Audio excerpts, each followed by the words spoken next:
الرجاء كذلك كابتن البرتغالي ريكاردو ساربيندو. تمريره من ايمن برقوق على مستوى الجيربنا. عازي طريقه مبتكره داخل مسار العمليات تدخل الدفاع دائما لمدة فريق الرجاء، ولكن تمريره ما كانش بشكل محمد القعازي. تمريره من محمد فيصل بطل وفريق الوداد فاز بلقب كاس العرش 2012 كان امام فريق الرجاء الحسن العيد. حصل على كاس العمر لاعبين فريق الرجاء. تمريره على مستوى الجيربنا ايوب العبلود خد مسار العمليات للفرصه لعب بدون ترقيب منطقه فريق الحدود. تمريره خساره من لاعبي فريق الرجاء ايمن برقوق تستعد الان لتنفيذ هذه الركنيه. لعب الكره دائريه راسيه تدخل الحارس كامله في الانديه الوطنيه.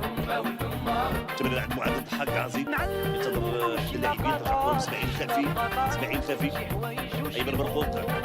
تمريره المحاوله للضحاك لايمن برقوق بين خماس كيمرر تدخل مستشعر كره الطرف ايمن برقوق القعازي لايمن برقوق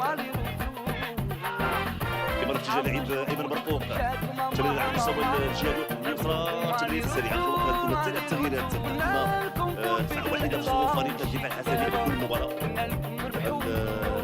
الاسبيه ديالها تبع حارس الموريتاني. تمرير فقط عند امين خماس